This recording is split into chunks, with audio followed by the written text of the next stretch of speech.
My son threw me out into the street, in front of 15 neighbors screaming, "You are a parasite. You are worthless." I walked out with one suitcase and absolute silence. What he did not know is that the $8 million company he thought was his was still 100% in my name. Before we continue, subscribe to the channel.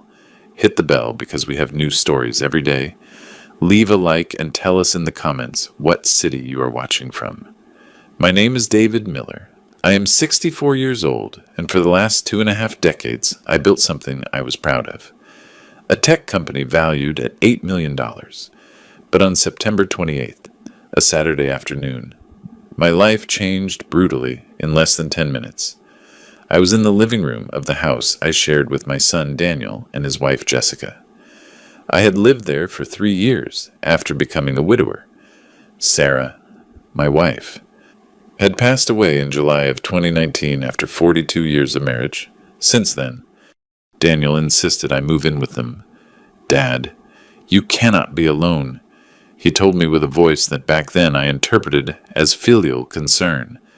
That afternoon I was reading when Daniel stormed in like a hurricane. His face was red with fury. The veins in his neck were bulging. Jessica came behind him with her arms crossed, and that cold look I had learned to recognize in recent months. "Enough!" Daniel shouted. "I am sick of supporting you. You are a freeloader who contributes nothing to this house." I froze. The words made no sense. I paid $1,200 a month for my room and expenses, a specific amount I'd insisted on giving from day one. But before I could respond, he continued, "You haven't worked in 5 years, living off what I built. The company is mine now, and you are nothing but a useless old man taking up space." Jessica nodded at every word. "We need this space for the future, baby," she added with a cutting voice. There was no baby. I learned that later. I tried to speak calmly. "Daniel, son, we can discuss this with—" "Do not call me son." He interrupted with a roar that made the pictures on the wall shake. "A real father would have put the company in my name years ago. But you, selfish as always, you cling to useless papers while I do all the work." I walked into the hallway, looking for privacy for this conversation that was falling apart. That was when I realized the curtains were open, the windows too. On the street, 15 neighbors had stopped. Mrs. Higgins from the 4th floor, Mr. Henderson with his dog, the young couple from the 2nd floor. Everyone was looking up with expressions somewhere between surprised and ashamed to witness this. Daniel followed me to the foyer. "I want you gone right now. Pack your things and get out." "Daniel, please, let's talk in private." I tried once more, being conscious of the involuntary audience. "Private why? So you can keep manipulating me like you did my whole life?" His voice reached a volume that resonated through the entire building. "Everyone needs to know what kind of man you are. A stingy old man who never gave me what I deserved." Jessica appeared with my suitcase already packed. That hit me harder than the words. They had planned this. The suitcase contained barely some clothes and basic items. Nothing else. "This is your suitcase," she said, dropping it at my feet. "We are donating the rest. You do not need anything else." I looked at my son. His eyes, which once reminded me of Sarah, were now those of a stranger full of rage and contempt. I searched his face for some trace of the boy I had raised, of the young man I had taught everything about the business. But I found nothing. I did not beg. I did not cry. Something inside me, a voice that sounded curiously like Sarah's, said to me, "Keep your dignity. Always keep your dignity." I took the suitcase. "Okay," I said with a calm I did not know I possessed. "I'm leaving. And do not come back." Daniel spat. "You are worth nothing. You were never worth anything." I walked toward the door under the gaze of 15 neighbors on the street. Some looked away in shame. Others looked at me with pity. I heard Mrs. Higgins murmur something about what a disgrace, but I did not know if she referred to me or Daniel. I went down the stairs slowly. Every step was a hammer blow to my chest, but I held my head high. Upon leaving the building, Mr. Henderson approached. David, if you need anything, thank you. Henderson, I responded with a smile that cost me every ounce of strength. I am fine. That is a lie. I was not fine. I was destroyed, humiliated, but I was also something else. Lucid. Because what Daniel did not know, what Jessica did not know, what no one except my lawyer, Andrew, and my accountant, Lisa, knew, was that the $8 million company had never left my name. Not a single paper, not a single share. Daniel was an employee, an operations director with an excellent salary, but an employee in the end. As I walked toward the nearest hotel, my phone began to ring. It was Daniel. I did not answer. He called again. I ignored the call. And another one. And another. In total. That night I received 47 calls that I did not answer, because I had understood something fundamental in those 10 minutes of public humiliation. My son had not kicked me out of his house. My son had just made the biggest mistake of his life. And I, the useless old man, had something in that suitcase more valuable than clothes, the original ownership documents of the company, copies of contracts, and the phone number of 3 German investors who had been wanting to buy my technology for 6 months. 48 hours. That was all I needed, in that hotel room, sitting on a bed that was not mine, with a suitcase containing barely the essentials. I did something I had not done in years. I remembered the beginning of everything. It was March of 1998. Sarah and I were 38 years old. We lived in a tiny apartment in the city with Daniel, who was 10 years old then. I worked as an engineer in a multinational corporation that paid me well, but it suffocated my soul. Every day was identical to the previous one. Office, mediocre boss, rejected ideas, wasted potential. One night, Sarah found me drawing diagrams on the dining table. It was 2 a.m. "What are you doing?" she asked with that sweetness that characterized her. "Designing software that will revolutionize inventory management for small businesses," I replied without looking up. "No one is doing it right. All the systems are expensive, complicated, inaccessible." Sarah observed the papers for long minutes. Then she said something that would change our lives. "Quit tomorrow. Let's try it." "Sarah, we have a son, a mortgage, bills. We have $5,000 in savings. You have talent that is being wasted, and I can work double shifts at the hospital while you build this." She was a nurse at City General Hospital. "I trust you." "David, I have always trusted you." I resigned that week, for 18 months. Sarah worked exhausting shifts while I programmed from our apartment. Daniel learned to cook pasta because Mom arrived exhausted and Dad was in front of the computer until dawn. Those were hard times. But honest? The first client arrived in September of 1999, a hardware store in the suburbs. They paid $1,200 for the software. I cried when I received that check. Sarah framed it. "It is the first of many," she said. She was right. By 2001, we already had 27 clients. In 2003, 140. In 2005, we opened a real office with 3 employees. By 2010, we were 50 people with a presence all over the state. Sarah left the hospital in 2006. Not because I asked her to, but because she wanted to be in the company. She took charge of administration, human resources, organizational culture. She was the heart while I was the brain. Daniel grew up seeing his parents build something from zero, seeing sacrifice transformed into achievement, or so I thought, in 2015. Daniel was 27 years old. He had studied business administration, worked in 2 different companies, and one day he appeared in my office. "Dad, I want an advance on my inheritance. $500,000 to invest in a project." I was surprised. "Daniel, the company is worth millions, but that capital is reinvested. I do not have that liquidity available." "Then give me equivalent stock participation," he insisted. "It is my future too." Something in his tone made me uncomfortable. It was not a request. It was a demand. Son, when the moment comes, we will talk about succession. Now is not the time. When will be the moment? When you are 50 and you are 80, when it doesn't matter anymore. His frustration was palpable. Daniel, this is not about age, it is about preparation. He left, slamming the door. That night, Sarah and I talked until dawn. He is impatient, I said. He wants everything now without understanding the work it implies. Sarah, always perceptive, said something that back then I minimized. Daniel loves the results, not the process. He loves the money, not the work. Be careful. David. In 2018, 3 years after that conversation, Daniel returned, calmer, apparently mature.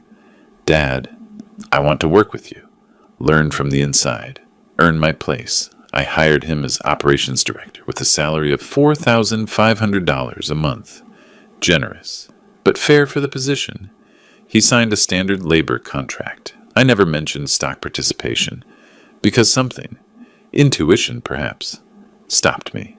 He worked well the first year, managed clients, supervised teams, showed initiative, but I observed details. He arrived late, delegated without follow-up, promised without delivering. Sarah noticed it too. July of 2019, the month that shattered my world. Sarah fell ill suddenly, aggressive pancreatic cancer, 3 weeks from diagnosis to the end. 3 weeks where time stopped and accelerated simultaneously. The last day, at the hospital, Sarah asked everyone to leave, just the two of us. She handed me a yellow envelope sealed with adhesive tape. Open it if Daniel ever betrays you, she whispered with effort. Sarah? What are you saying? He is our son. He is my son too. That is why I know what I'm saying. Her eyes, fading but lucid, held my gaze. Promise me you will protect what we built together. Do not let anyone, not even him, destroy our legacy, I promise you. And promise me something else. If the moment comes, live for yourself. Start over. Do not stay trapped in guilt or misunderstood loyalty. I cried like a child. How am I going to live without you? Living. David, simply living. She smiled weakly. You were the love of my life. Now be the love of yours. She died that night with my hand in hers. I kept the envelope without opening it. For 5 years it was in my safe, forgotten under documents and contracts, until that September 28th of 2024, when in the hotel room, rummaging through my suitcase, I found that yellow envelope I had brought by pure instinct. I opened it with trembling hands. Inside were 12 pages written with Sarah's careful handwriting. The first sentence froze me. David, if you are reading this. Daniel showed his true face. I am so sorry. My love. The following pages detailed observations she had made in silence. Conversations where Daniel spoke of accelerating the inheritance. Disparaging comments about my age. Plans with Jessica, whom she met months before he introduced her to us. Sarah had investigated discreetly and discovered intentions that I, blinded by paternal love, did not want to see. The last page said, You did not transfer shares because your instinct protected you. Trust that instinct now. Protect what is ours. And when everything ends, please, live. Find joy again. You deserve it. I closed the envelope while tears fell on the pages. Sarah had known. 5 years before, she already knew. My phone vibrated. Daniel again. Call number 72 since the expulsion. I did not answer, because I had just understood that Sarah had given me more than a warning. She had given me permission to do what was necessary, and I would do it. The early morning of September the 29th, with Sarah's letters still trembling in my hands, I made a decision that would change everything. I needed to know exactly what had been happening in my own company, while I, naive, trusted, blindly. I called Lisa, my accountant. It was 6 in the morning, but she answered on the second ring. Lisa had been our accountant since 2010, 14 years of impeccable loyalty, If there were suspicious movements, she would have detected them. David, thank God you called. I've been trying to contact you since yesterday. Her voice sounded tense, almost terrified. I need to see you urgently. I cannot speak on the phone. We met at a coffee shop far from the office. Lisa arrived with a bulging folder and deep circles under her eyes. She sat in front of me, and the first thing she said was, "Forgive me for not informing you sooner. Daniel threatened to fire me if you found out." She opened the folder. Inside were bank statements, transfers, corporate documents I had never seen. My stomach contracted. In March of this year, Daniel and Jessica registered a parallel company, Tech Vega Solutions. Vega is Jessica's maiden name. Lisa pointed to the articles of incorporation. Initially, I thought it was a personal project. But then I noticed the transfers. What transfers? Our clients started appearing on Tech Vega invoices. Small amounts at first. External consulting services that never went through our official books. In 6 months, $300,000 diverted. Her finger traced an endless list of transactions. Daniel used his position as operations director to offer special discounts if clients also hired Tech Vega services. He split the invoices to make it look legitimate. $300,000. 6 months. 50,000 monthly stolen systematically. There is more, Lisa continued with a broken voice. I found deleted emails on the server. I recovered them because I do automatic backups that Daniel does not know about. She took out printed sheets. Read this. The first email was from Jessica to Daniel, dated August 5th. I already contacted Dr. Evans.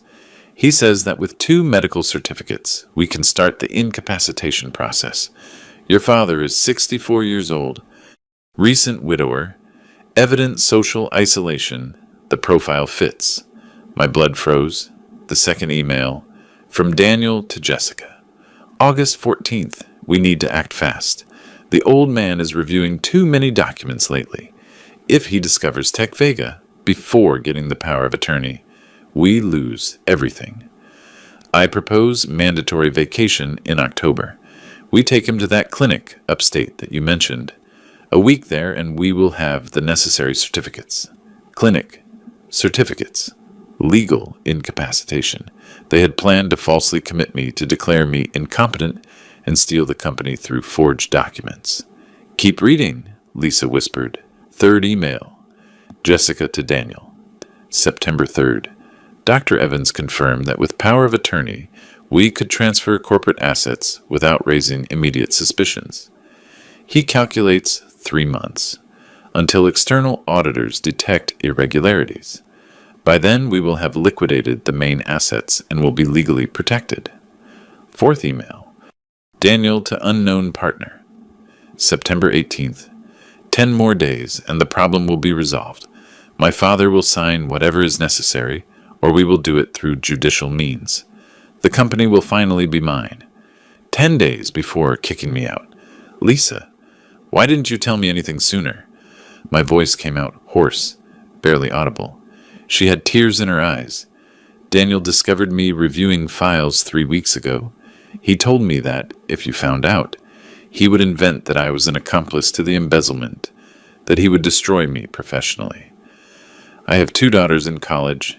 David, he terrified me, she sobbed.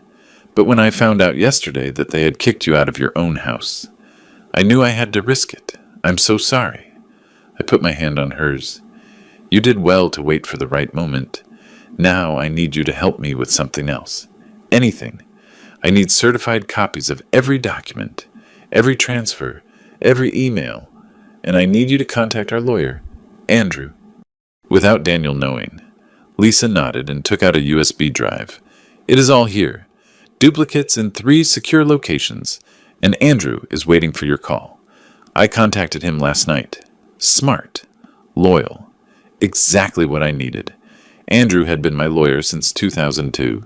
He was 67 years old. We met that same afternoon in his downtown office. He reviewed the documents for 2 hours without saying a word. Finally, he took off his glasses and looked at me with a grave expression. David, this is corporate fraud. embezzlement of funds, and conspiracy to commit procedural fraud through false incapacitation. Daniel could face up to 8 years in prison. I do not want him to go to prison, I said immediately. He is still my son. I understand, but he is not treating you like a father. He is treating you like an obstacle. Andrew drummed his fingers on the desk. What do you want to do? Sell. Fast. Before he attempts something more desperate. Andrew nodded slowly. You have potential buyers. Those Germans you mentioned have been sending proposals for months. The Germans, a technology group from Munich, specifically interested in my proprietary management software. They had offered $7.5 million in June. Daniel had rejected the offer without consulting me, telling them the owner was not interested. Contact them today, I ordered. Tell them the real owner is very interested, and Daniel will discover what he lost when it is too late. That night, in the hotel, my phone exploded. 134 calls from Daniel in total since the expulsion. Desperate messages. Dad, we need to talk. It was a misunderstanding. Jessica pressured me. Please, answer. I ignored every single one, because I had understood something fundamental. My silence was my most powerful weapon. Every hour without a response was an hour where Daniel lost control, where his panic grew, where his plans crumbled. Andrew sent me a message at midnight. Germans available for video call tomorrow at 10 a.m. They are very interested, I replied. Perfect. Close the sale in 48 hours. I closed my eyes, but I could not sleep. The betrayal hurt like a rusty knife, but the pain was transforming into something more useful. Cold and calculated determination. Daniel had underestimated the old parasite. Fatal error. The video call with the Germans began at 10 sharp on September 30th. From Andrew's office, facing the screen, 3 faces appeared. Klaus Hoffmann, Director of Acquisitions, Petra Bergman, Financial Analyst, and Thomas Weiss, Technical Director. Klaus spoke first in impeccable English. Mr. Miller, we were pleasantly surprised by your call. We thought you had rejected our proposal permanently. My son rejected it without consulting me, I responded firmly. I am the only registered owner of the company. He was an employee with limited authority who overstepped. I saw them exchange looks. Petra took notes quickly. This worried them, as was logical. I understand, Klaus said cautiously. Could you explain the current situation? Andrew intervened. Showing documentation, original deeds since 1998, updated mercantile certificates, minutes stating there was never a stock transfer. Everything legal, everything clean, everything indisputable. Daniel Miller worked as operations director with a standard labor contract since 2018. Andrew explained. No corporate participation, no power of attorney. The company belongs 100% to Mr. David Miller. Thomas, the technician, changed the subject. Mr. Miller, your management software is exceptional, but we need guarantees that the proprietary technology is protected and legally transferable. Here I shined. I spent the next 2 hours explaining every algorithm, every innovation, every patent registered exclusively in my name. I showed development documentation since 2001. Technical evolution, source code with my author credentials. I had created that system with my own hands during thousands of hours in front of the computer. Did your son participate in technical development? Thomas asked. Absolutely not. Daniel manages clients and operations. He does not program. He does not design. He does not innovate. The technology is completely mine. Petra reviewed financial statements. We see solid revenue, stable portfolio, healthy margins, but we detect recent irregularities in secondary accounts, embezzlement that we are documenting legally. I admitted without beating around the bush. My son diverted approximately $300,000 to a parallel company. We have complete proof and legal process starting. That amount will be recovered or deducted from the final price. The brutal honesty threw them off, but also generated trust. I was not hiding anything. Klaus leaned back in his chair. Mr. Miller, your transparency is refreshing. Our original offer was $7.5 million. Given the current circumstances and possible legal complications, we maintain that figure. Andrew looked at me, awaiting my answer. I breathed deeply. This was the moment.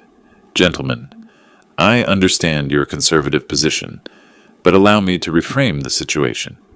First, the legal complications are with a dishonest employee, not with the corporate structure you will acquire.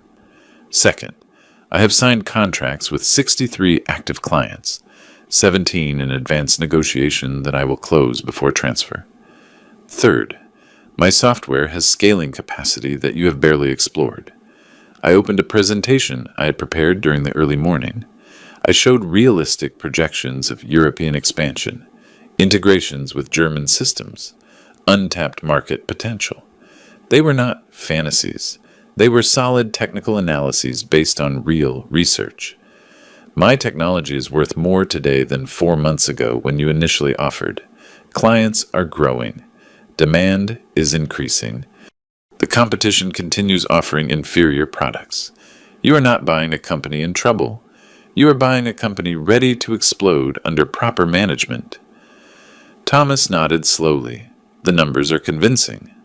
My price is $8 million, I declared with a firm voice, non-negotiable.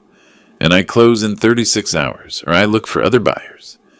Tense silence. Klaus consulted something off camera. Petra calculated on her computer. Thomas reviewed technical notes. We need to consult with our board of directors, Klaus said finally. You have until tomorrow at this same time. I replied, standing up. Then I consider other options. I cut the video call. Andrew looked at me stunned. David, you risked a lot. They could reject. They won't. They have been chasing this technology for a year. They know it is unique. I was right. 5 hours later, Klaus called personally. We accept. $8 million. Transfer in 2 parts. $4 million upon signing preliminary contracts. $4 million upon completing legal transfer. Perfect. Prepare documentation. I hung up and allowed a smile to cross my face for the first time in days. While Andrew coordinated lawyers, notaries, and managers, Lisa worked from the shadows. She copied every relevant corporate file to secure servers. She documented every fraudulent movement of Daniel with surgical precision. She prepared a complete dossier for delivery to authorities, if necessary. My phone kept vibrating constantly. Daniel had called 98 times in 2 days. His messages evolved from conciliatory to desperate. Dad, please, I need to talk to you urgently. There is a terrible misunderstanding. Jessica manipulated me. Too late, too little, too fake. On October 1st, the German lawyers arrived in Chicago. Exhaustive review of corporate documentation, contracts, patents, assets. Everything was impeccable because I always kept meticulous records. Lisa provided them access to complete accounting systems. Where's the operations director? One of the German lawyers asked. Fired for embezzlement of funds, Andrew replied dryly. Here is the termination letter with just cause. Effective since yesterday. I had legally fired Daniel without him knowing yet. Technically, he was still trying to enter offices where he no longer had authorization. Security had orders not to allow him access.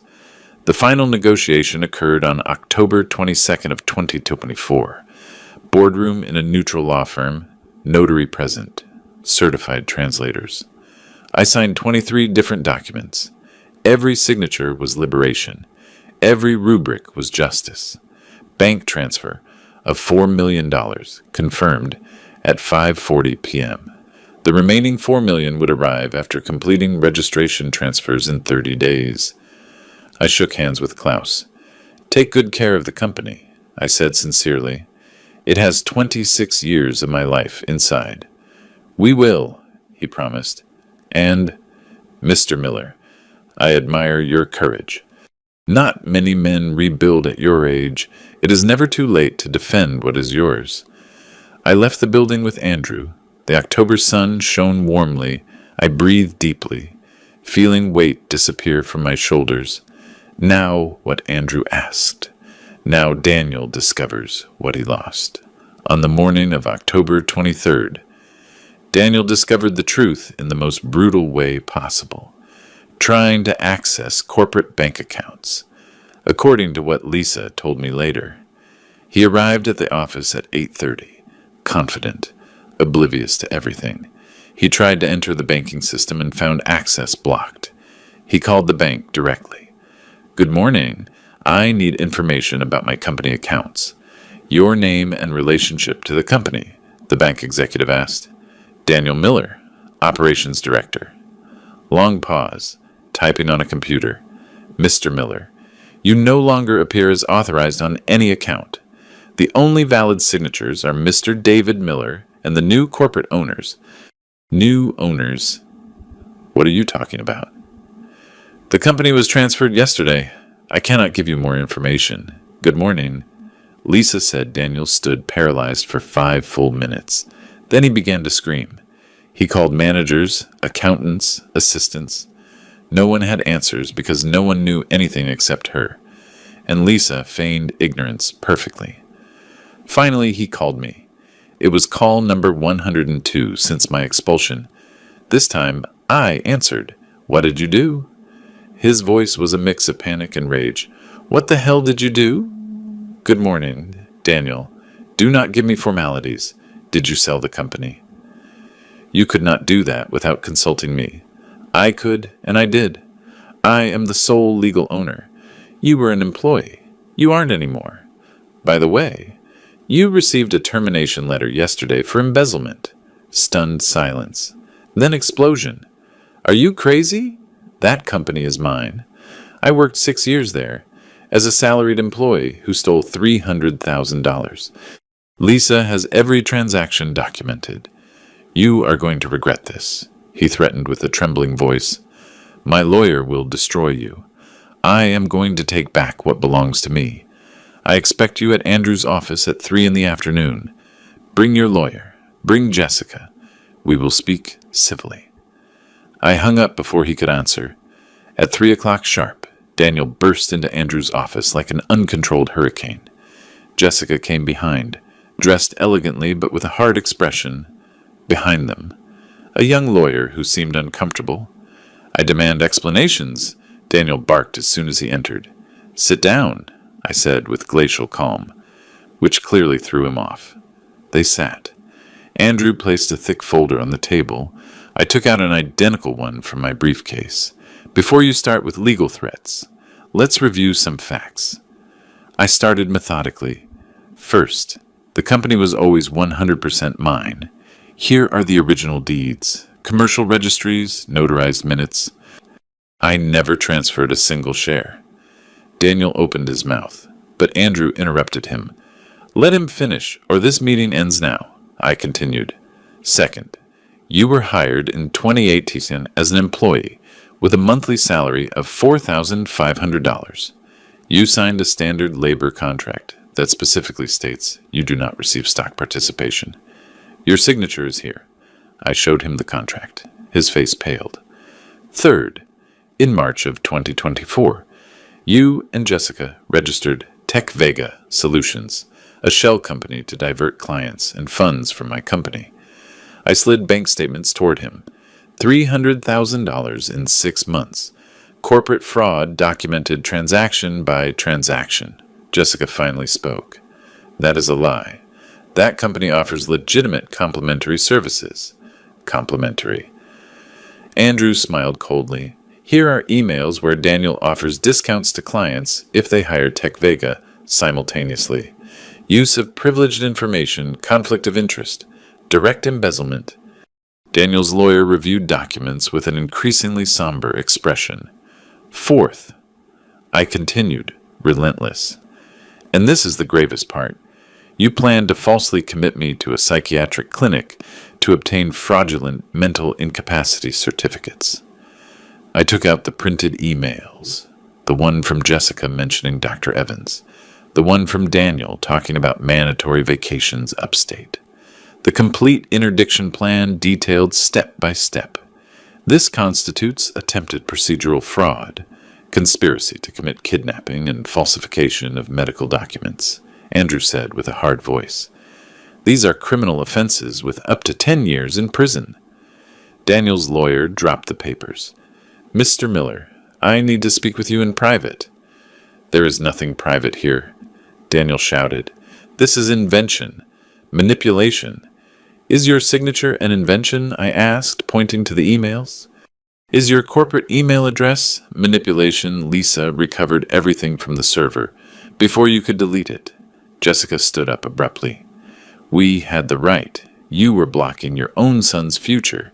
You forced us to take measures. Measures stealing. Falsely committing me. Those are your measures. My voice rose for the first time. I gave you dignified employment, generous salary, opportunities, and this is what I get. You owed me that company, Daniel exploded, hitting the table. I am your son. My inheritance. I worked 6 years waiting for you to give me what I deserved. You deserved respect, not automatic ownership. And you lost both when you decided to betray me, his lawyer interrupted. Gentlemen, I need to consult with my client. This case has complications that were not revealed to me initially. Consult whatever you want, Andrew said, but know this. We have a complaint prepared for the district attorney for corporate fraud. If Mr. Daniel initiates any legal process against Mr. David, we file criminal charges immediately. It is his choice. The lawyer paled. Daniel looked like a cornered animal, looking frantically between the documents. His lawyer, Jessica, and me. You have one option, I said finally. You accept the firing. You abandon any claim on the sold company, and I do not press criminal charges. The $300,000 I will consider a business loss. You start from zero, but free, and if I refuse prison, Jessica too. Dr. Evans will be investigated. Tech Vega will be audited exhaustively. Everything will come to public light. Your professional reputation destroyed forever. Long silence. Jessica looked at Daniel with a calculating expression.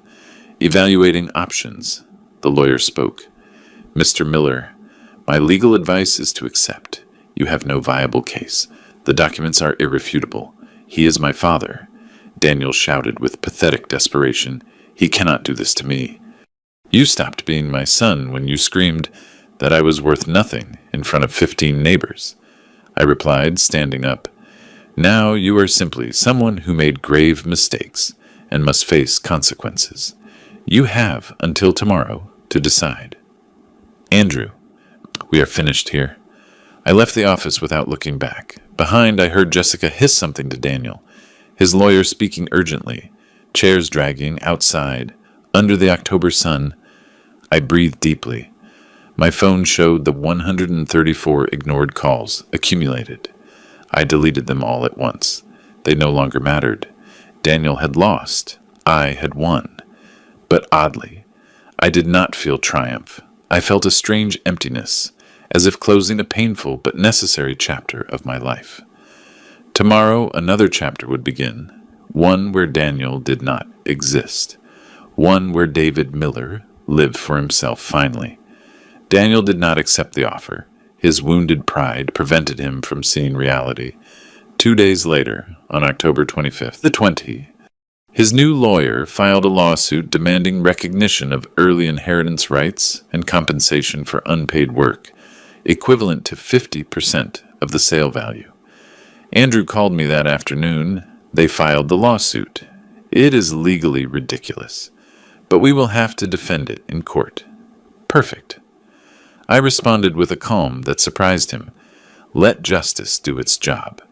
The first hearing was scheduled for November 15th at the Commercial Court No. 3 in Chicago. I arrived early with Andrew, carrying 3 folders full of documentation. Daniel and Jessica arrived 15 minutes late, accompanied by their lawyer, who seemed even more uncomfortable than in our previous meeting. The judge, Judge Franklin, a man of about 50 with a serious expression, briefly reviewed the preliminary documents before starting. Mr. Daniel Miller, you claim rights over a company sold by your father. Explain the legal grounds for your lawsuit. Daniel's lawyer stood up. Your Honor, my client worked 6 years in the family business with a verbal promise to inherit the company. He dedicated his professional life to that project with the understanding that he would be the natural successor. Do you have contracts, minutes, documents that back up that verbal promise? The judge asked. Not in writing. Your Honor, but it is custom in family businesses that custom is not law, the judge interrupted dryly. Anything else? My client never received a fair salary for his work.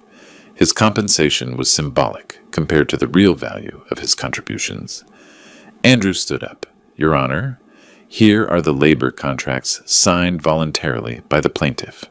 Monthly salary of $4,500 increased annually plus performance bonuses.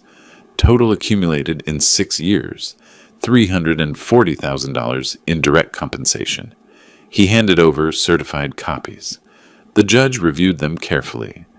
$4,500 a month is a very generous salary for an operations director in a company of that size. The judge observed. Did you sign these contracts freely? Mr. Daniel Miller. Yes, but under family pressure. And did you have a lawyer present when signing? No. But did they prevent you from seeking legal advice before signing? No. However, enough. The judge moved to other documents. I see here that the company was founded in 1998. 26 years before this lawsuit. Did the plaintiff participate in the founding? My client was 10 years old at that time, his lawyer admitted.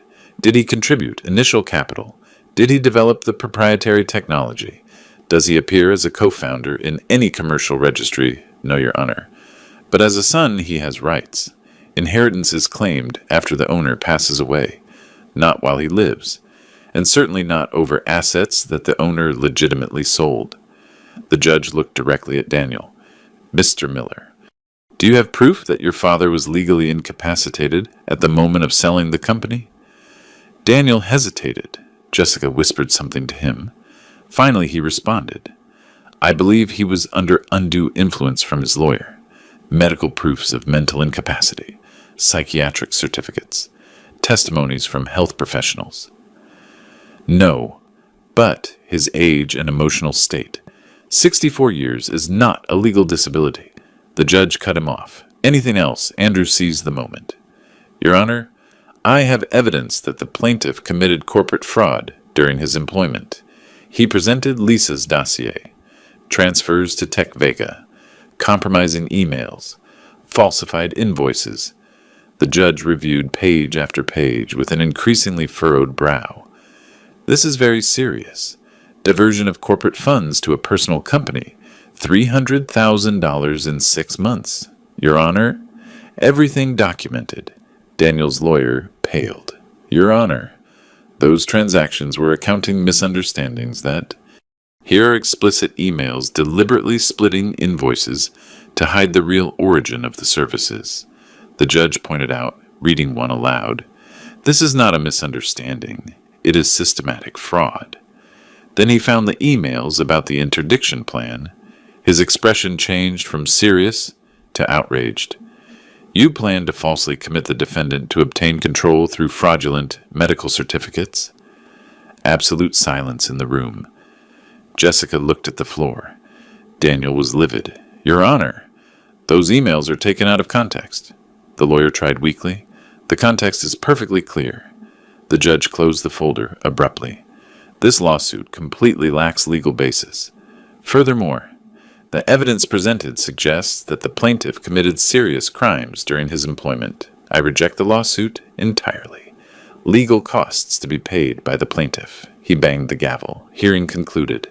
And Mr. Daniel Miller, consider yourself lucky that your father has not filed criminal charges. Many would. We left the court under the bright November sun. Daniel stayed inside with his lawyer, probably receiving an astronomical bill for a lost cause. Well done, Andrew said, shaking my hand. It was justice. Not revenge, I replied. There's a difference. That afternoon, I received a call from the German bank. The remaining $4 million were deposited. Total, $8 million in my personal account. I sat on a bench in the park looking at the lake. 8 million. 26 years of work condensed into a digital number. I should feel joy, triumph, satisfaction. I felt loneliness. That night, I made a decision that surprised even Andrew. I want to donate $2 million to the Oncology Research Institute in Chicago, in the name of Sarah Miller. David, that is a huge amount.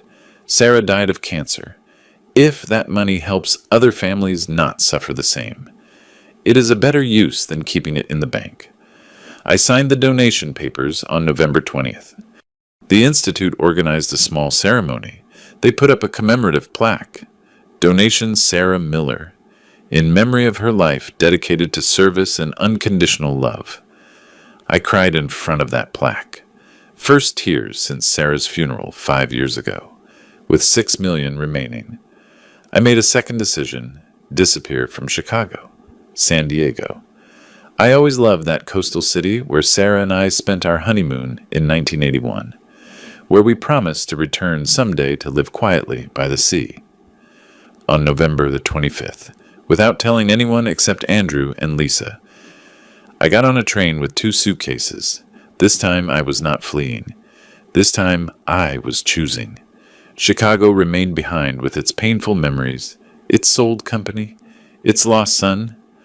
Ahead was San Diego, city of perpetual sun and new possibilities. I was 64 years old, $6 million, and for the first time in decades, absolutely no obligation to anyone. Freedom, terrifying and intoxicating simultaneously. San Diego welcomed me with a Pacific breeze and December sun that warmed the skin without burning. I rented an apartment in La Jolla, a quiet coastal neighborhood, far from the tourist noise of downtown. 2 bedrooms, balcony with ocean view, precious silence.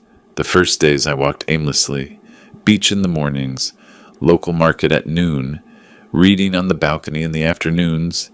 64 years discovering that I did not know how to be alone without a purpose. The company had been my identity for 26 years. Without it, who was I one afternoon? Walking through Balboa Park, I saw a sign, Pacific Art Academy, painting courses for all levels. Something in my chest stirred. Sarah always insisted that I had wasted talent. When you retire, you will paint, she used to say, caressing my hands. These hands created companies, but they can create beauty too. I never retired. She died before. I entered the academy almost without thinking. Small reception smelling of turpentine and coffee. A woman of about 50-something, brown hair tied back, red-framed glasses, genuine smile. Good afternoon. Welcome. I am Elizabeth Price, director of the academy. David Miller. I am here for the painting course. Previous experience? None. Well, I drew when I was young, 40 years ago. Elizabeth smiled. Perfect. The best time to resume is now. We have a beginners group on Tuesdays and Thursdays, 6 p.m. Are you interested? I signed up immediately. First class. December 3rd. 8 diverse students, a cheerful retiree, a college student, an accountant bored with numbers, a recent divorcee, and me. Elizabeth taught with infinite patience, moving between easels, correcting strokes gently. Do not look for perfection. Look for expression, she repeated. Painting is honesty, captured in color. My first attempts were clumsy disasters, twisted perspectives, muddy colors, palpable frustration. But Elizabeth always found something salvageable. Look how you captured the light here. That cannot be taught. It is felt. After classes, some students went for coffee nearby, simple conversations about techniques, favorite artists, daily life. No one asked what I did for a living. No one investigated my past. I was simply David, older man learning to paint. Elizabeth joined occasionally. I discovered she was a widow for 3 years. retired art teacher who opened the academy to keep her hands busy and her heart entertained. In her words, she had an easy laugh, firm opinions about Picasso, overrated, and passion for Sargent. That man understood light. One afternoon, working on a particularly frustrating still life, I murmured. My wife insisted I could do this. I'm not sure she was right. Elizabeth approached. Passed away 5 years ago. Cancer. I am sorry. My husband, too.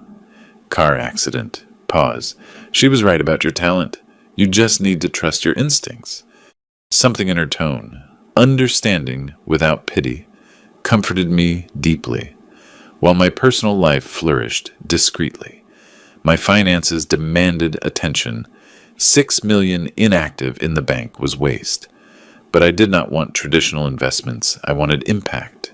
I contacted managers specialized in ethical investment. I am looking for small startups with honest founders, sustainable projects, real social impact. I'm not interested in maximizing profits, but generating change.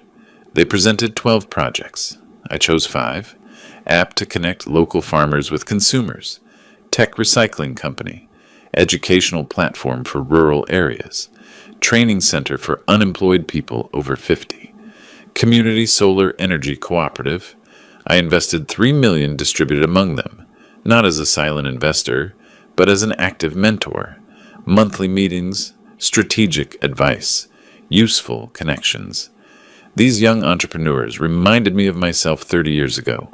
Idealistic, but inexperienced. Passionate, but needing guidance. While I built a new existence in San Diego, Daniel faced total collapse in Chicago. Lisa kept me informed discreetly. Daniel tried to keep up appearances after losing the lawsuit, but financial reality crushed him quickly. The house where he lived was mortgaged in his name, but the monthly payments were $2,300, which his new salary as an insurance salesman barely covered.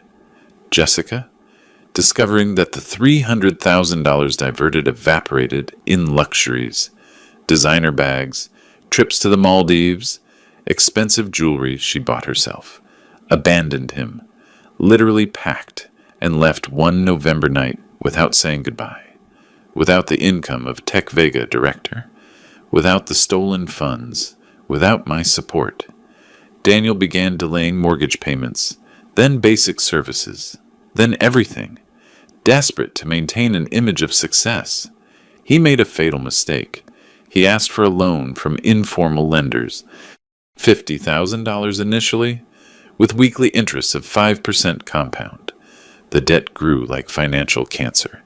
By December, he owed $400,000 between loan sharks, banks, credit cards. The bank foreclosed on the mortgage. Daniel was literally on the street, living temporarily with a former college classmate who offered a couch out of pity. Lisa sent me a message. Daniel called the office looking for you. He is desperate. He says he needs to speak urgently. I replied, block his number. There is nothing to discuss. It sounded cruel. Probably it was. But I had learned a painful lesson. Helping someone who does not want to change is prolonging their fall, not avoiding it. On my balcony in San Diego, watching an orange sunset over a calm ocean, I felt something strange, peace mixed with melancholy. Not joy for Daniel's ruin, but acceptance that our paths diverged irreversibly. Elizabeth became more than a teacher, company on coastal walks, deep conversations about loss and reconstruction, comfortable silences drinking coffee while the world kept turning. I never mentioned money. I never bragged about achievements. I was simply David, recent widower, novice painter, man rediscovering how to live. And for the first time in decades, that was enough. One night in mid-December, sitting on my balcony under the stars, I took out Sarah's letter again. I had not reread it completely for months. I had opened it that devastating night at the hotel, but the pain then was too fresh to absorb every word she wrote. Now, with temporal and emotional distance, I needed to understand it completely. The first page began with a date, July 15th of 2019, 3 days before her death. Her handwriting, usually firm and elegant, trembled slightly in certain strokes. Effect of medications or physical weakness, I supposed. David, my eternal love, if you read this. It means our son finally showed what I feared for years. It gives me no pleasure to be right about this. Believe me, a mother always wants to be wrong when she suspects the worst of her child. I continued reading with a lump in my throat. I started noticing worrying changes in Daniel during 2014, when he was 26 years old. He came to visit us one Sunday, I remember exactly. June 8th. We were talking in the garden about his work at that consultancy. You mentioned casually that the company was worth $3.5 million then. I saw how his eyes lit up, not with pride for your achievement, but with cold calculation. He asked immediately, "When do you plan to retire?" "Dad," it was not a casual question. It was a schedule evaluation. Pause to breathe. The ocean sounded soft under my balcony. A year later, in 2015, came the request for inheritance advance. $500,000. You consulted me that night, anguished because you wanted to help him, but something stopped you.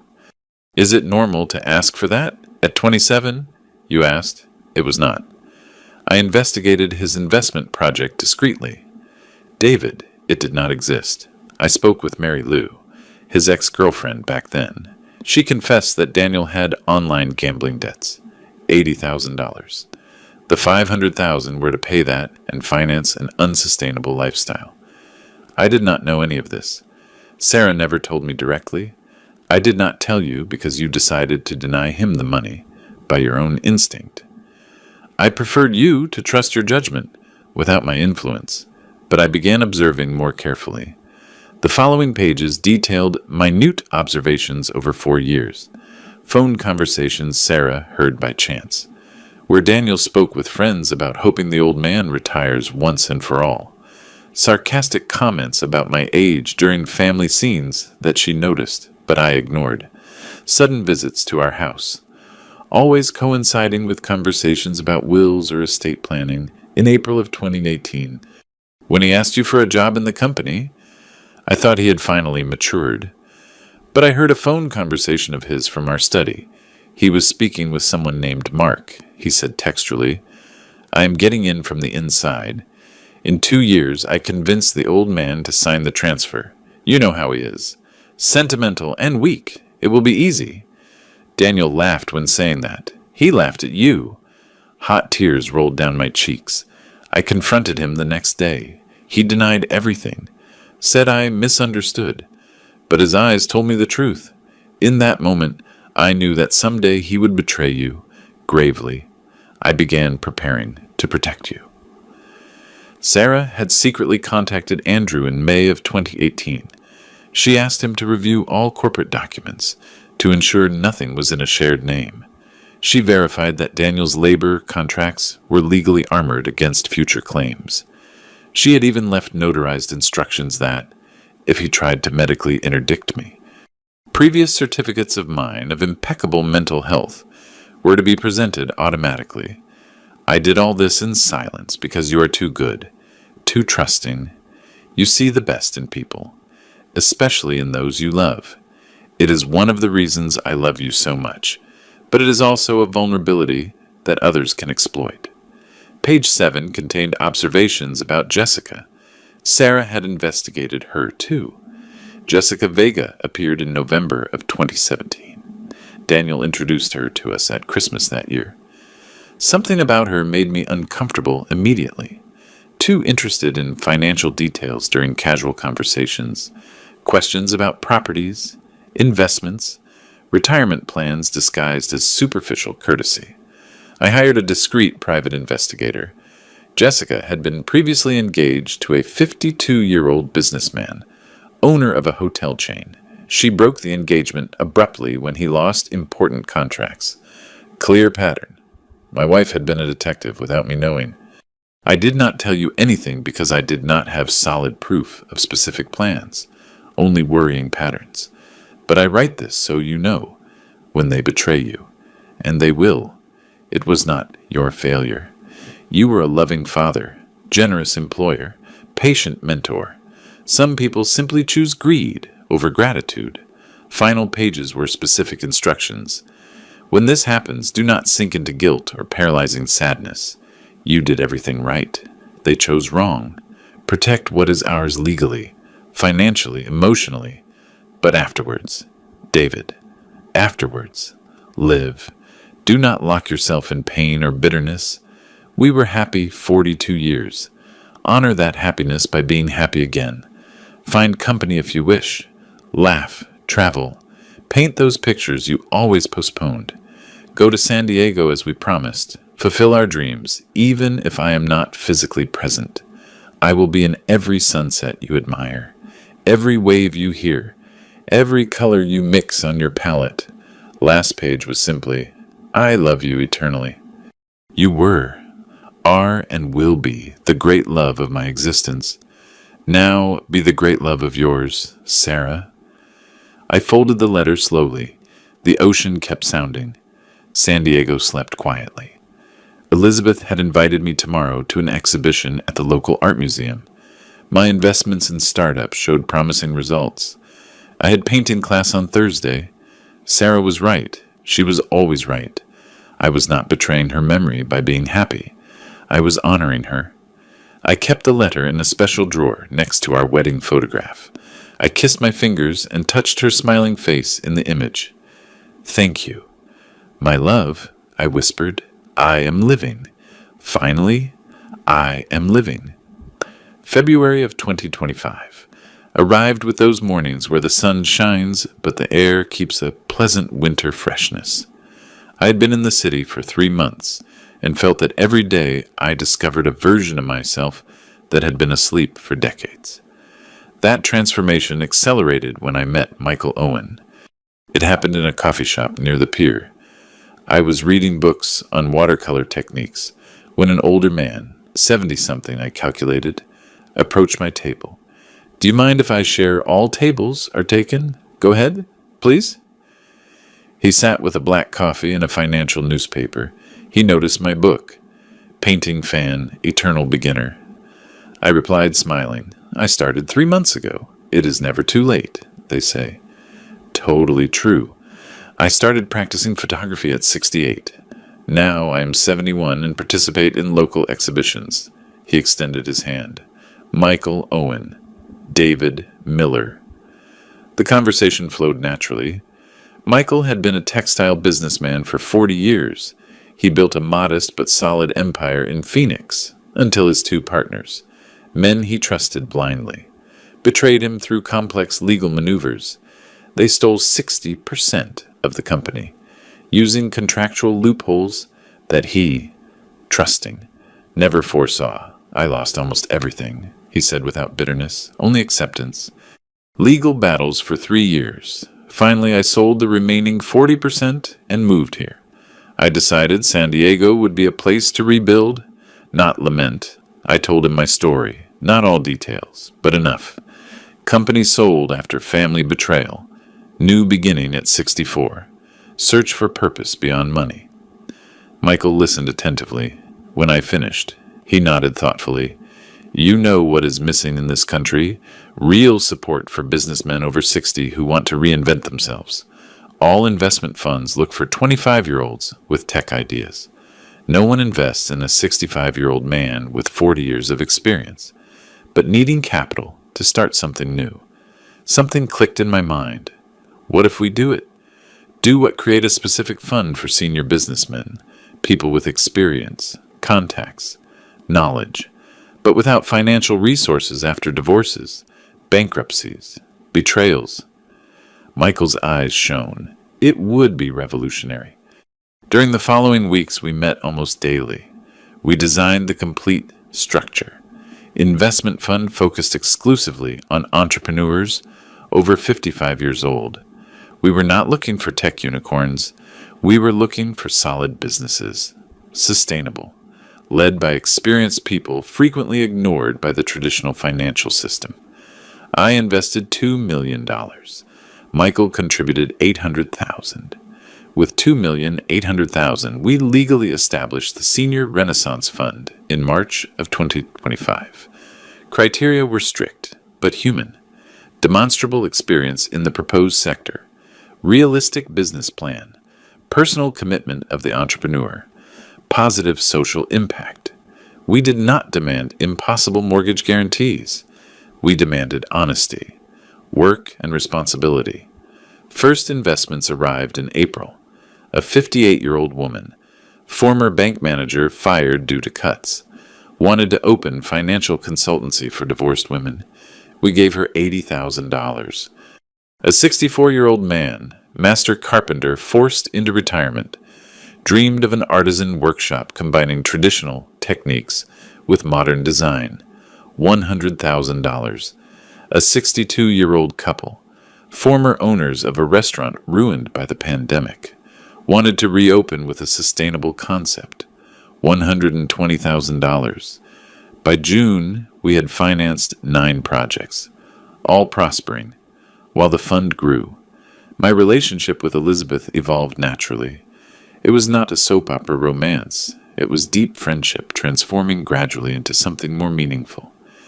It started with conversations after painting classes extending until midnight. Then Sunday walks along the boardwalk. Then short trips.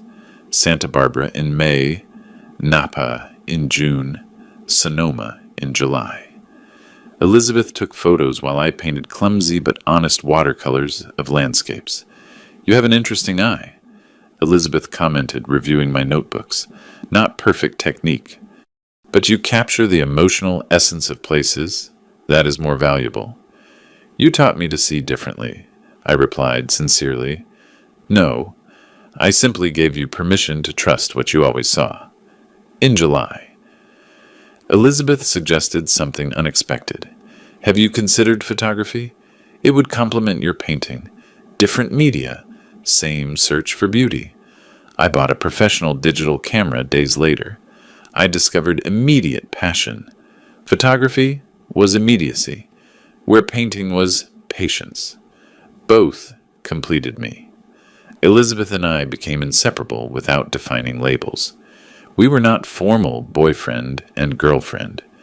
We were two widowed people finding company, complicity, and renewed affection, in a stage where society expects us to simply wait for the end. We rejected that expectation. While my existence flourished, Daniel's collapse was completed. Lisa wrote to me in August. Jessica left Daniel definitely. She discovered that, besides losing everything, he contracted debts with illegal lenders. $400,000 accumulated. She literally fled, changed phone, blocked social media. Daniel remained alone with unpayable debts. I felt neither joy nor satisfaction. I felt a strange emptiness. This man, destroyed financially and emotionally, was technically my son. But it was also a stranger who chose betrayal over loyalty. "Is he still trying to contact you?" Lisa asked. "Not anymore. He stopped calling 2 months ago." Tacit silence. Daniel had finally understood that the bridge was burned irreparably. He worked selling insurance for a small company. Basic salary of $1,400 a month. He lived in a rented room, sharing an apartment with 3 strangers. The lenders pursued him legally. His life was daily survival, nothing more. Part of me, a small but real part, wanted to help. But I remembered Sarah's letter. Some people only learn when they face the full consequences of their choices. Daniel chose. Now he lived that choice. In September, Senior Renaissance Fund had helped 23 entrepreneurs. 19 projects were functioning successfully. 3 had failed, but learning valuable lessons. 1 had exceeded all expectations, generating jobs and expanding regionally. Michael and I did not just invest money. We mentored actively, connected entrepreneurs with each other, shared experiences, warned about mistakes we made decades ago. "We are changing lives," Michael said one afternoon. "We are demonstrating that 60 is not the end, but a potential beginning," I corrected. Elizabeth organized my first small photography exhibition at her academy for October. 15 images of the coast captured during our trips. Title: New Looks from Old Eyes. I sold 3 photographs. Profits: $450 that I donated completely to the fund. I did not need money. I needed purpose, and finally, I had found it. October of 2025 arrived with unusual rain. I had turned 65 in August, celebrating discreetly with Elizabeth, Michael, and friends from the investment fund at a restaurant by the ocean. 1 exact year since that sale that changed everything. I was photographing seagulls at the pier when my phone vibrated. Unknown number. I almost ignored the call, but something made me answer. Dad Daniel's broken voice cut through the year of silence like a rusty knife. My stomach contracted. How did you get this number? Lisa gave it to me. I begged her for weeks. Long pause. I am in San Diego. I need to see you. Please. I should have hung up. I should have refused. But morbid curiosity, or perhaps the need to close the cycle permanently, made me agree. Pier coffee shop. 1 hour. I arrived early, choosing an outside table with a view of the harbor. I needed open space for this. Elizabeth had offered to accompany me, but I refused. It is something I must do alone. Daniel appeared exactly at the agreed time. I almost did not recognize him. The man approaching, limping slightly, was a shadow of the arrogant operations director who expelled me 12 months ago. He had lost probably 30 pounds, cheap and worn clothes, messy hair with premature gray hairs I did not remember, deep circles under his eyes, trembling hands. He sat in front of me without asking for permission. Thank you for coming. I did not respond. I simply observed him with clinical distance, like an entomologist studying a specimen. I know I do not deserve even a minute of your time. He began with a hoarse voice, but I need you to listen. I need you to understand. Understand what exactly? That I was wrong. Terribly wrong. Tears began rolling down his cheeks. Jessica manipulated me. She convinced me that I deserved more, that you were stealing my future. Jessica did not force you to plan my forced commitment. Jessica did not steal $300,000. Jessica did not scream parasite at me in front of 15 neighbors. He shrank as if the words were physical blows. You are right, absolutely right. It was me. It was all my decision. Waiter approached. I ordered a black coffee. Daniel asked for water. He did not have money for more. I supposed. Why are you here? Daniel? Because I lost everything. Absolutely everything. The apartment, Jessica, friends, dignity. I work selling policies for a miserable commission. I owe $400,000 to dangerous people who threaten me weekly. I live in a shared room with strangers. He sobbed openly. And the worst is that I deserve every second of this hell. I drank my coffee slowly. Did you come asking for financial rescue? No. He shook his head, frantically. I came asking for forgiveness. I came telling you that you were right about everything. That Mom was right about me. That I am exactly the failure she feared. Did you know your mother left me a letter before dying? His face paled. What 12 pages detailing every alarm signal she observed for years? Your obsession with money. Your gambling debts that you hid. Your conversations where you laughed at my naivety. She knew who you were before I accepted seeing it. Daniel covered his face with his hands. My God, Sarah loved you, but she also knew you, and she protected me even from her deathbed. Heavy silence fell between us. Seagulls squawked. Tourists walked by laughing. The world continued indifferent to our private drama. Is there anything I can do? He asked finally with a voice barely audible. Any way to repair?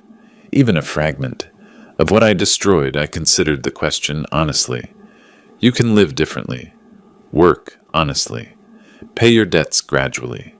Build the character you never had. But do it for you, not waiting for my approval or reward. And us, is there a possibility of... No, the word came out firm, without hesitation. That bridge was burned completely. You lit the fire. I cut the remaining ropes. There is no reconstruction possible. But I am your son. You are an adult man who took adult decisions with adult consequences. Shared blood does not erase conscious betrayal. He broke completely. He cried with sobs that shook his thin body. A tiny part of me, ancestral echo of fatherhood, wanted to console him, but that part no longer dictated my actions. Daniel, I learned something fundamental this year. I can live without you. In fact, I live better. I have peace I never had with you nearby. Purpose that I built independently. Company that values honesty over opportunism. I cannot live without you. He whispered. Yes, you can. You just need to learn how. Just like I learned. I got up leaving enough bills to cover both consumptions. The crucial difference is that I chose to live fully. You must choose to live honestly. They are different paths that will never cross again, not even occasionally. An annual coffee. Birthday message. Nothing. Complete silence. It is the only gift I can give you. Freedom from my expectations and my disappointment. I walked toward the exit. Daniel called my name. Dad, I stopped, but did not turn around. I love you. Despite everything, I love you. I breathed deeply. I loved you too. Past tense. Goodbye. Daniel. I left without looking back. Elizabeth waited for me nearby, respecting distance but present. She hugged me without words. I cried on her shoulder for long minutes. Did you do the right thing? She asked softly. I did what was necessary. That night, on my balcony, under bright stars, I felt the final weight vanish. Daniel was a past closed definitively. Ahead was a future built with my own hands, decisions and merits. 65 years old, widower, without a son, but surrounded by genuine friends, meaningful projects, renewed love. It was not the ending I imagined. It was better. December of 2025. A year and 3 months since that public humiliation that paradoxically became my liberation. I am sitting in the Contemporary Art Gallery in downtown San Diego. The exhibition is titled Rebirths, Views from the Second Half. 30 photographs of mine capturing faces and moments of entrepreneurs, from the fun Michael and I created. Every image tells a story of resilience, reinvention, courage. Elizabeth is next to me, her hand resting naturally in mine. We did not make a dramatic announcement about our relationship. It simply happened, organically, as important things should happen. We are partners in a deeper sense. Two people who lost a lot, but chose to build again instead of giving up. That is my favorite, she says, pointing to a photograph of Ramon, a 64-year-old carpenter whose artisan workshop now employs 6 people. In the image, his weathered hands hold a piece of wood, carved with exquisite detail. Natural light illuminates every wrinkle, every scar, every story contained in those hands. Hands, honest, are always beautiful, I reply.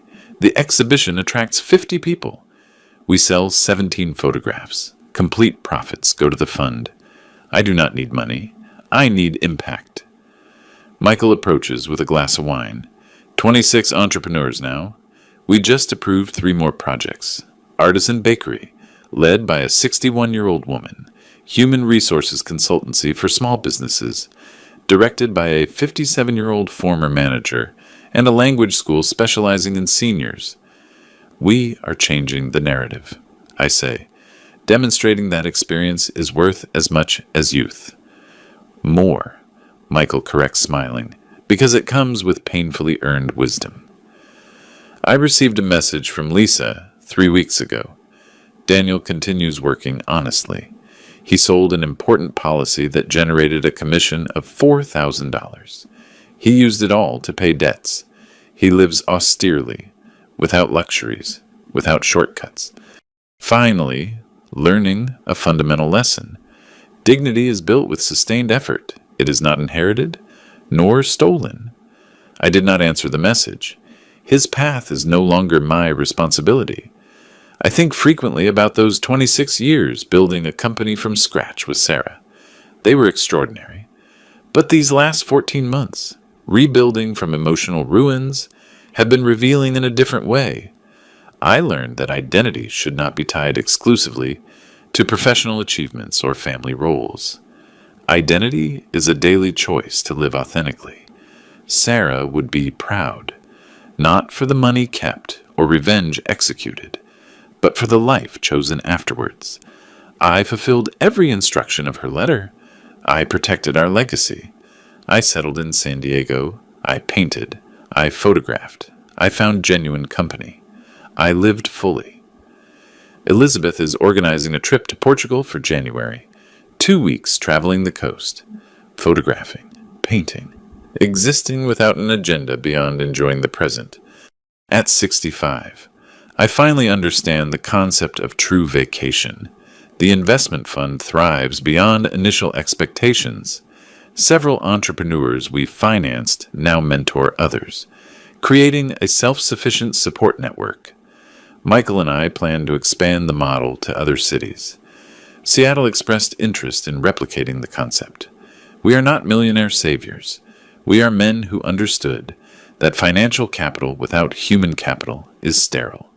We invest both, money and experience, resources and respect. Someone asks me during the exhibition, "What advice would you give to older people facing betrayals or devastating losses?" I think carefully before answering. First, pain is valid, but it should not be permanent. Feel it completely, then choose to move forward. Second, age is not a limitation but an advantage. You have perspective that young people do not possess yet. Use it.